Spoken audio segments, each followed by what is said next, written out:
September 14, 2025, Republic of Moldova, Novunenski District, Berezki Village. The locals sometimes call it Berezki. That Sunday morning began as usual for the village resident, Elena Lavrintseva. So much so that later it would be especially frightening to remember. Around 8 in the morning, she and her daughter left the house to go shopping, nothing urgent. Groceries, some household items. Elena was planning to bake something. The trip there and back was supposed to take no more than 40 minutes. Georgiy, Elena's partner and the father of her children, stayed at home. The man was sitting in the living room watching TV. The trip really did take about half an hour. And you, like me, are on the Strashnota channel, and today, not yesterday or tomorrow, but right now. A story about a creepy neighbor and about who has a good life in the countryside. Don't forget to like, dislike and comment, and I'll leave additional materials in the Strashnota Telegram channel. Also subscribe on the backup platforms. You can do it absolutely free on Boosty and Patreon, just so we don't lose touch. The trip really did take about half an hour. Yelena and her daughters entered the house. The TV was still on. Nothing unusual could be heard. Georgiy didn't come out to meet them, but there was nothing unusual about that either. The woman unpacked the groceries, fed the animals together with the children, and started kneading the dough.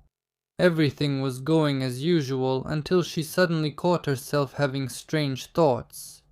Georgiy is sitting very quietly in the living room. Did he fall asleep there? Elena wiped her hands with a towel and looked into the living room. The room turned out to be empty. Georgiy was not there. Yes, there were times when he would leave and go to the village to visit his relatives. There were times when he was gone for a week during the corn harvest or something like that, but I always knew where he was. But this time he left without telling anyone anything. The TV was on, the door was open. At that moment, as she would later tell the investigator, she suddenly felt a chill inside and had a sense of terrible trouble. But at that time, she immediately brushed it off. He's an adult, who knows where he might have gone. But it would have been better if he had let someone know, so no one would worry. Yelena dialed her partner's number. Questions were already spinning in her head. Where did he go? Why didn't he warn her? When would he come back? But she didn't have to ask them. The ringtone sounded very close by. Georgiy's phone was lying on the couch. Elena started looking around. His clothes were in place, his shoes too. That meant only one thing. If Georgiy left the house, he did it in slippers, lounge pants and a t-shirt. And he even left his phone behind. The woman decided that if he could go somewhere dressed like that, it was clearly not far and he would be back soon. At that time, Yelena still didn't know that she would never see her partner again. She also didn't know that very soon, thanks to her, his name would appear in the materials of a criminal case that would later be called one of the most gruesome crimes of the last decade in the Republic of Moldova. Yelena didn't get worried right away. She spent the first half of the day in her usual routine. Home, chores, responsibilities, there was no room for panic in them. Georgiy left in slippers and a t-shirt, she reminded herself. That meant he wasn't going far or for long. They had plenty of acquaintances in the village, and sometimes a group of men would gather on the corner to smoke and gossip. Georgiy didn't smoke at home. He didn't like it when the children breathed in smoke. Maybe, Elena thought, he got caught up talking to someone on the corner. But by evening, Georgiy hadn't returned, and he didn't come home that night. Elena started to worry. Could something have happened? But even at that moment, her worry still hadn't turned into fear. They had been living together for 20 years now. And during that time, Elena had gotten to know Georgiy's habits very well. It happened to him sometimes. He could go to his native village, not far from the birch trees, as they say, to go off on a drinking spree. Then his relatives would usually call her, taking him back, saying he might have gotten drunk. And now it's the same thing. But Georgiy never left home without his phone. And it was even stranger that he rushed off to another village in the clothes he wore around the house. Elena tried not to show her anxiety to her daughters, who were also already worried and asking where their dad was. "He'll be home soon," she replied. Morning came. Georgiy didn't come back. Elena had to go to work, so she told the girls to call her themselves, right away as soon as Dad comes back. She worked for half a day, as if in a fog, constantly glancing at her phone, but it stayed silent. During her lunch break, Yelena called her eldest daughter herself. "So what's going on? Has Dad come home?" The girl's voice was upset and frightened. "No." "I went to work and came back." My daughter called at lunch and said, "Dad hasn't come home yet." I started to worry since that had never happened before. Georgiy hadn't been home for more than a day. Explanations like he went out for a smoke or stopped by the neighbors didn't work anymore. Elena could barely wait for the end of her shift and hurried to the local police officer. It was around 5 in the evening on September 15th, at the end of the workday. People at the station were already getting ready to leave. Elena began to explain that a resident was missing, not answering calls, left home and didn't return. She wanted to file a report. The young employee listened to her calmly and said that it was late to fill out the documents and that she wouldn't be there by the end of the day. Yelena was told to come back tomorrow. No amount of persuasion helped. "Yelena, your partner is an adult, and besides, you're not officially married. Maybe he left for another woman altogether." An employee calmed the woman down. "Go home and wait. We'll take your report tomorrow." Yelena realized that she wouldn't get any help here, but she wasn't going to wait until tomorrow either. She turned around and went to the police station. There were hardly any people there either, but they agreed to see her. They listened to her again without any rush. She was once again advised not to rush into filing a report, but they offered to go to her home and inspect her residence. Maybe they'll find some traces of the attack? Or maybe Georgiy just felt unwell, somewhere in the yard or in the cellar, and he's been lying there all this time. Anything can happen. People die all the time. Elena didn't want to think that her partner was dead, but at least it was something. Together with the police, they arrived at their house. The area was thoroughly inspected. They walked around the yard, looked into the cellar, and went up to the attic. They checked all the places where a person could theoretically be, but they found nothing. No traces, no signs of a struggle, no blood, not even a hint that anything out of the ordinary had happened here. Georgiy just disappeared, as if he walked out of the house and vanished into thin air. "Tomorrow we'll take the report and start working," they promised Elena. "Don't panic ahead of time. Your partner will be found." But Elena didn't wait for the police to start the investigation. She understood a simple and harsh thing all too well. Time is running out. If something really happened to Georgiy, you need to search now, while the trail is still fresh, before people's memories start to fade. They arrived, checked, examined the area around the house, the yard, the garage, the shed, and the cellar. They checked all of that but didn't find anything. They looked around the area here, and then they just filed a missing person report with the police. We started searching on our own.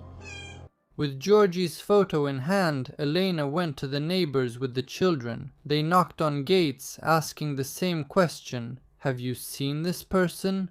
At the same time, Elena was calling acquaintances, friends, and relatives. Berezki is a small village. Only 600 people live there. And many people here knew Georgiy by sight, but the answer was the same everywhere. No one had seen Georgiy. No one knew where he could have gone or what could have happened to him. It was very strange because everyone here in the village knows him. After all, this is a village. People may not have spoken to him, but they recognized him. It was strange that no one had seen him. The next day, September 16th, Yelena went to the village where Georgiy was from. She was still hoping for a simple explanation. He got drunk with someone, left, decided to spend the night at a friend's place. But he wasn't seen there either. By evening, she returned to Berezki. Tired, upset, but not intending to give up, the woman decided to stop by the local store. Georgiy was known there by sight, just like most of the village residents. Yelena asked the same question, and this time she got lucky. The saleswoman said she hadn't worked on Sunday, but her co-worker remembered that Georgiy showed up at the store in the afternoon. He bought, it seems, vodka. Vodka, of course. Yelena didn't know whether to be happy or angry. That means on September 14th he was definitely alive, and he was even drinking with someone. The woman called the store owner and asked for permission to look at the security camera footage. Permission was granted. Later, she and the saleswoman went to the back room and started looking for clues. The camera showed the following. On September 14th, around 5 p.m., Georgiy appeared on the narrow path leading to the store through the trees. The path led from the direction of the neighbor's house, a man named Stepan Gaina, a local wealthy farmer. Georgiy went into the store, bought a bottle of vodka, and almost immediately came out. After that, he went back along the same path towards Stepan Gaina's house. He disappeared into the trees and was never seen again. Elena decided to talk to Gaina right away. If anyone could help her understand what happened, it was him. Stepan Gaina was a well-known figure in the village and beyond its borders. He was considered well off, even wealthy. He owned several houses and a large farm. The man raised pigs and sold them at the Novye Aneni market. Divorced, he has 2 children. At the time of the events described, Stepan Gaina was 59 years old. He lived with his partner named Polina. But he was known not only for his farm. The villagers were frankly afraid of Gaina and tried not to get into conflicts with him. The reason was the man's violent temper. Stepan Gaina was of strong build. Despite being almost 60, he remained strong thanks to his athletic past. Aggression would flare up in him literally because of a single careless word, and once it started, he couldn't stop himself. He spared neither men nor women. He would quickly fly into a rage and beat people however he could, with his fists and feet. If he couldn't beat someone up, he'd threaten them or get revenge another way. For example, after quarreling with the former mayor of the village, he blocked his way out of the house for an entire day. The woman didn't dare deal with Gaina herself and called the police. That's the only way the situation was resolved. Stepan Gaina had been convicted multiple times. He even served time a couple of times. His convictions painted the picture of a man you definitely shouldn't mess with. Twice convicted in the 90s for theft. In 2005, he was convicted of intentionally causing moderate bodily harm. In 2011, for violating housing rights or hooliganism. In 2014, together with his son, for hooliganism and unlawful entry into a house. In 2019, for attacking his neighbor Svetlana. The situation was quite ordinary. Stepan Gaina's goats wandered into the woman's garden and ate everything that was growing there. Outraged, she went to her neighbor to sort things out. But Gaina didn't even listen. Grabbing a metal rod, he attacked Svetlana and started beating her. He broke both her arms. He struck her head in 3 places. He almost scalped her. Svetlana survived, but not without consequences. She has huge stitches on her head. Her right hand doesn't move or feel well. There were even more terrible rumors about him. They said that once, back in the 90s, Stepan Gaina chained his son up in the yard and kept him there instead of a dog. He fed him from a bowl. He left him to sleep in the kennel. Several people in Berezki claimed that they saw it with their own eyes. In addition, it was almost openly said that workers were disappearing from his farm. Of course, the whole village was afraid. Whoever worked for him disappeared. Gaina hired people to take care of the pigs who didn't need to be paid much, the homeless, the poor, people with mental illnesses. He put them up in wooden shacks, and instead of paying them, he fed them and poured them a glass of vodka. People were happy that they had a roof over their heads and didn't have to worry about food. No one even mentioned employment contracts. But after a while, people started to disappear. When Yelena started asking questions, she was immediately warned, "You'd better not mess with Gaina or you'll disappear too. They'll feed you to the pigs." They say pigs eat human flesh quite well. The last phrase sounded too frightening to be true. At least that's how it seemed at the time. The relationship between Georgiy and Stepan Gaina was complicated. At first it was almost friendly, but later it became cold, with a hint of resentment. They met many years ago. Georgiy worked in construction and from time to time helped Stepan, who was building something on his farm back then. They didn't become friends, but they kept in touch, without trust, without closeness, just like people who sometimes happen to be going the same way. At that time, Georgiy had already grown very close to Elena. Stepan, after separating from his wife, was living alone for the time being, but he was not at all opposed to having a woman in the house again. It was because of a woman that their relationship first began to crack. The story was a common one. Polina, who would later become Stepan Gaina's partner and was single at the time, asked Georgiy for a favor to bring her some firewood. Georgiy helped her by bringing, sawing and chopping the firewood. Then he helped stack it, then he had dinner. And then he ended up staying the night. As they say in the village, he started fooling around. A few days later, Georgiy returned home and tried to forget this episode as quickly as possible. Elena forgave him. After all, they have kids, well, things happen. The story was left in the past, at least for the two of them, but the past has an unpleasant habit of resurfacing. After some time, Stepan started courting Polina, and then Georgiy told him about his own experience. He said it bluntly and directly. "She's a bad woman. Why did you get involved with her?" Gaina immediately snapped back. "What's it to you? How do you know? You have your own woman, so mind her and yourself." A quarrel broke out between the men. Georgiy later told Elena that he just wanted to warn his neighbor, man to man. But the warning sounded like a humiliation. From that moment on, a rift appeared between them, which only deepened over time. In 2014, Gaina was convicted and sent to prison for beating up his neighbor. The household was left to his partner, and the woman couldn't manage everything on her own. Someone stole barrels from the farm's property. Gaina was furious. The first thing he did after getting out was visit his neighbor. Maybe he or Elena saw something. Georgiy remembered that he did see some people on the farm, but he couldn't name them. But he avoided looking at their faces just in case. Maybe Gaina himself asked some acquaintances, or Polina did something while he was away. When Gaina suggested he be a witness in the case, Georgiy refused. He has plenty of his own problems, and he didn't see anything significant. He wouldn't be able to help the investigation. Gaina was offended, deeply. Since then, they hardly spoke to each other. Their relationship faded away, and the last time Elena could remember them talking was 2 or even 3 years ago. What could have made Georgiy and Stepan Gaina meet again on that day, September 14, 2025? Why did they end up together?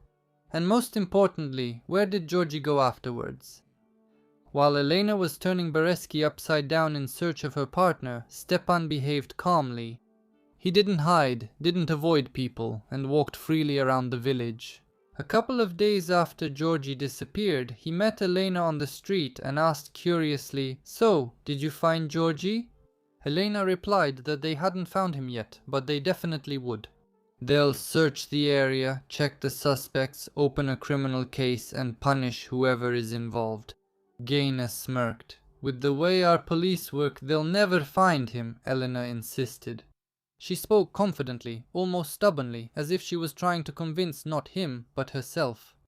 And then Stepan said a phrase that would forever be etched in her memory. "Remember, no body, no case, they won't find anything." "And when did you last see Georgiy yourself?" the woman asked. Gaina squinted, looked off to the side, and after a short pause replied, "It's been a long time. I haven't seen him for half a year." At that time, Elena had no evidence to the contrary, but she found the security camera footage, which means Gaina lied. It would seem that the police should grab onto this lead with both hands, but it wasn't that simple. When Elena invited the police to the store, the officers pointed out one important detail. The camera only recorded that Georgiy was walking along the path from Stepan's house. Did he actually go into his yard? It's not visible. Did he go any further? That isn't visible either. "We can't press charges. Gaina himself said he didn't see your partner, and we have no reason not to believe him." Elena tried to remind them about Gaina's reputation, but the officers brushed her off immediately. Don't spread gossip. What other missing people? If someone had gone missing, they would have reported it to the police by now. Still, they talked to Gaina just to be thorough. Elena was asked to hide behind the trees so he wouldn't see her, but she could hear everything clearly. Gaina once again stated that he hadn't seen Georgiy for a very long time. Maybe he was walking in the direction of his house that day, but he didn't stop by to visit. The woman returned home empty-handed. The neighbors, some of whom she had become closely acquainted with during the search, were not even surprised by this outcome. Don't you know? He has connections in the prosecutor's office, a relative somewhere high up. Look, he beat Viorica's husband so badly that he almost died. And nothing happened. The story about the neighbor who almost died after a fight with Gaina will later be told to the investigators by his wife, Viorica. He beat up my husband, my cousin's husband. Then he took him, carried him out there, damn it, threw him out, and that's it. He barely made it home. The incident happened in the summer of 2013. At that time, Stepan Gaina allegedly entered Viorica's house, claiming that his phone was missing, and brutally beat her disabled husband while Viorica herself was at work. Our neighbor, Stepan Gaina, entered our yard, the woman recalled. My husband was bedridden. He dragged him outside and began beating him. I went into the yard and saw that he was lying on the ground and Gaina was kicking him. I shouted, "Why are you beating him?" Gaina jumped over the fence and ran away. I helped my husband up. Our neighbor from the other side came over because she heard the screams. My husband was covered in blood. His face was unrecognizable. Viorica immediately called the police. The officers who arrived searched the yard, but Gaina was hiding. Later, the police found him in the building where he kept the pigs. They pulled him out and put him in the police car. Viorica's husband said that Gaina was yelling at him because of a supposedly lost phone, which might have been with him. However, the phone was later found with Gaina himself. The woman later said, "With the document from the hospital, we went to the police station and Stepan was outside, laughing at us. When we entered the office to see the police officers, they said, 'You neighbors should make peace.' I replied, 'I don't want to make peace with a neighbor like that. Look at what happened to my husband.' He couldn't even speak. His mouth was badly injured. He was unrecognizable. Viorica insisted several times that the police investigate Stepan Gaina's actions, but nothing happened. Everything just stopped. We left and the case was closed. There was no trial, no compensation for the damage caused. Gaina got away with it." Such stories frightened and discouraged Elena. The police were working, questioning residents, and patrolling the surrounding area. Volunteers also joined in the search for Georgiy, but there were no results. But no one was in a hurry to follow up on the only lead pointing to Stepan Gaina. Elena was losing her mind. At the end of the week, she called the investigators again. "Did you find anything? Talk to Gaina. He's definitely lying." The officers snapped at the woman. "Don't tell us how to do our job. We are following the law. If there is any news, we will let you know." "But you have to understand, my daughters can't sleep. Their father is missing." Elena reminded them pleadingly, only to hear again that her husband is an adult and could have left for another family, or maybe just found someone younger. After all, they're not officially married and things like this happen all the time, but Elena didn't give up. She decided to keep going. If the police won't listen to her, maybe another agency will. The next morning, she wrote a letter to the prosecutor's office in which she detailed her suspicions about Stepan Gaina and told them about the video recording from the store. The statement was 7 pages long in total. It was 8 a.m. when Elena sent it to the prosecutor.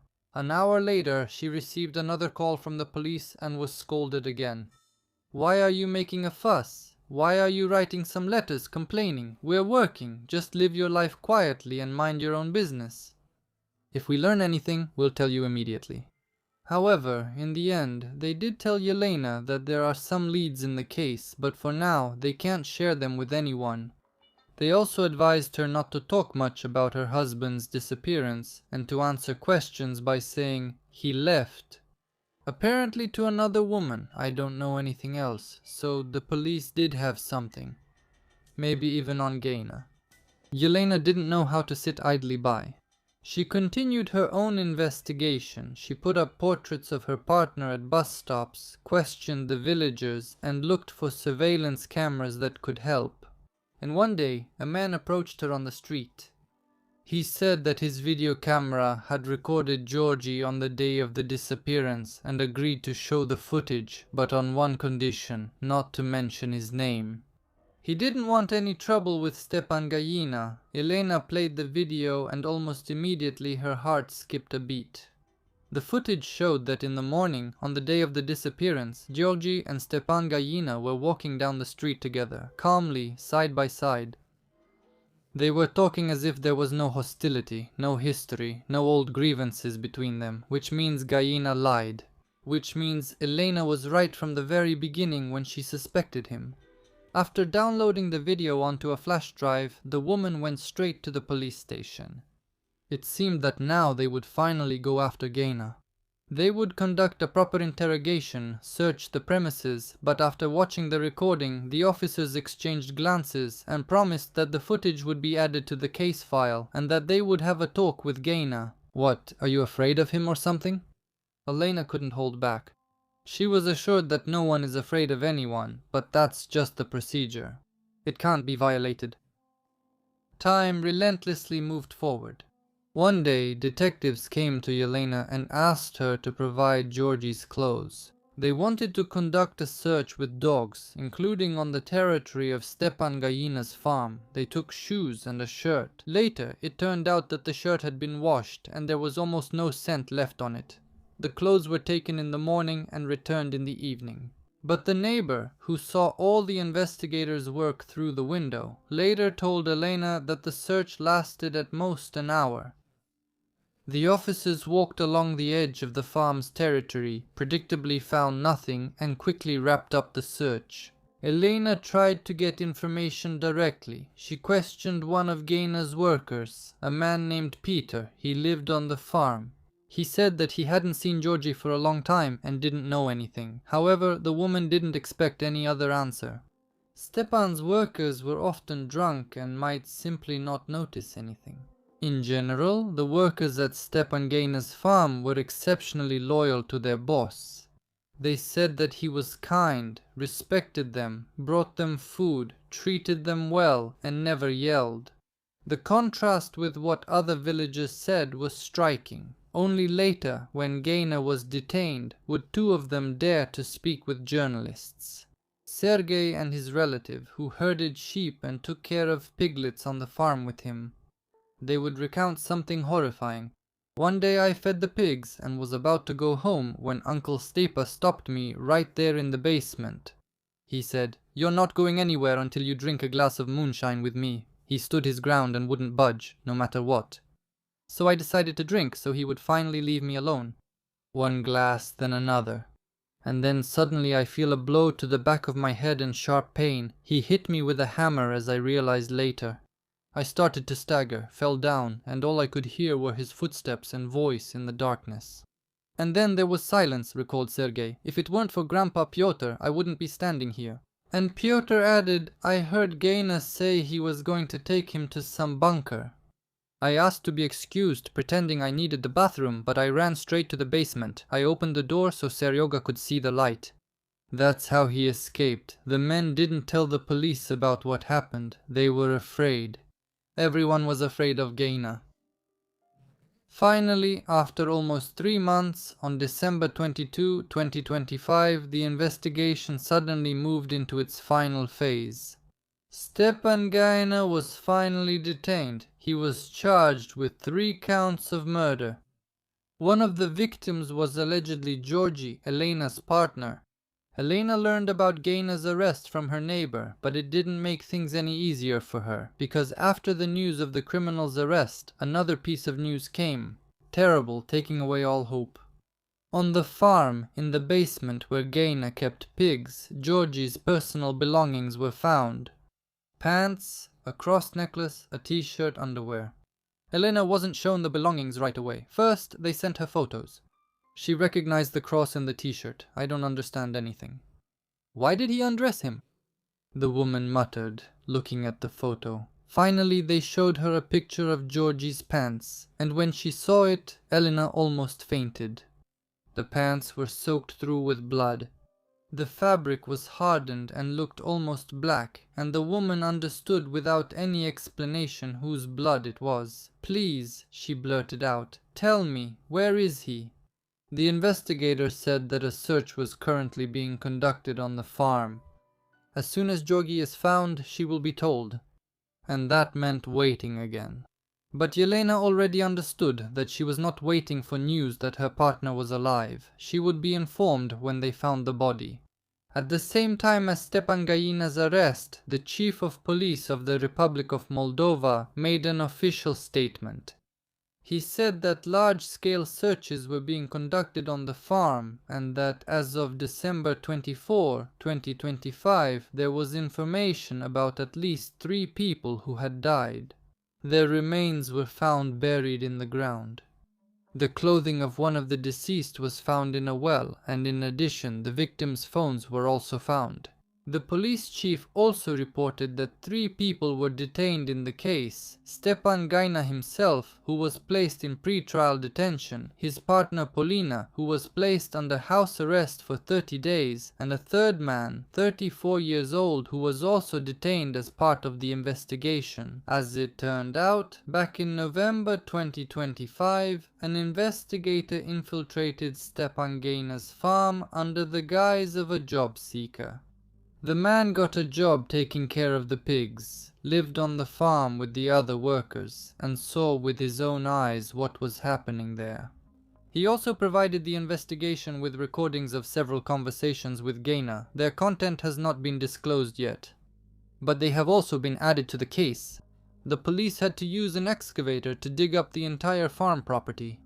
Special attention was required for waste from farm operations and pig excrement. Investigators literally dug through manure in search of evidence. In addition to Georgiy's body, the remains of 2 more women were found, but investigators realized, in reality, there were more victims, much more.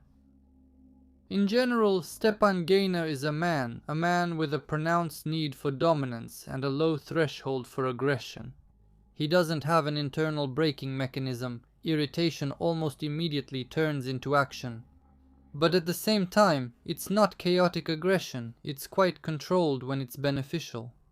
He can be calm, polite, even normal, but only in situations where it helps him maintain control or gain something. His key trait is a sense of entitlement. He doesn't just get angry or cause conflict, he acts as if he has the legal right to decide what happens to other people. And this isn't an impulse, but a stable internal position. That's why there's no fear of consequences. He doesn't see himself as someone who can be punished, because in his own system of values, he's above everyone else from the start. And another important feature of his is dividing people into categories. Some are his own or useful to him, and with them he can be gentle, even caring. And others are outsiders or inconvenient, and violence is used against them without hesitation. This explains the sharp contrast in perception. Some see him as an ordinary head of the household, others as a dangerous person. Both images are real for him, they just appear in different situations. At the same time, he is not isolated from reality. He understands how the system works, where he can push, where it's better not to stand out, how to behave with the police, and that makes him consistently dangerous. Aggression is combined with adaptability. Yelena is the opposite. She is a person with a strong sense of responsibility and strong attachment. For her, relationships are everything, so a loved one's disappearance doesn't fit into that picture. That's why she holds on so long. She maintains a rational explanation, even when the facts no longer support it. This isn't stupidity, but a way for the psyche not to break down immediately. When it becomes clear that something serious is happening, she switches to another strategy, taking active steps. She doesn't freeze up, but starts searching, checking, and striving for results. This speaks to her inner resilience. Despite her fear, she retains the ability to act and make decisions. At the same time, she doesn't exert aggressive pressure on those around her. She acts through persistence, not through conflict. Even in situations where there are grounds for a harsh reaction, she continues to appeal to reason and order. This is the type of personality that endures for a long time, but when their loved ones are threatened, becomes very consistent and persistent.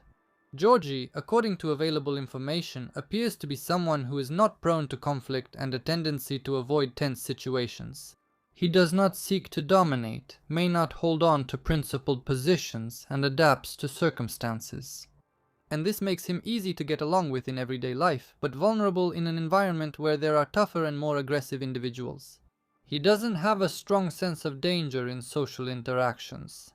He can interact with people without fully assessing the risks, and doesn't always keep his distance where it's necessary. It's not naivety in the literal sense, but rather a habit of living without expecting threats.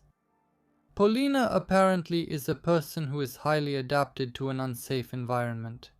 She doesn't so much fail to notice what's happening as she learns not to notice it. This is a typical psychological defense. If you fully accept reality, you'll either have to leave or break down. That's why the mind chooses a third option, simply ignoring it. She most likely has reduced initiative and independence in decision making. She doesn't try to control the situation, but rather adapts to it. At the same time, fear and dependency become background states that gradually come to be perceived as normal.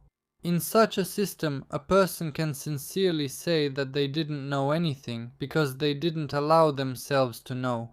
Overall, here you can see the clash of two types of mentality. One builds control and power, the second tries to maintain stability and security, and the third simply lives without expecting any threat.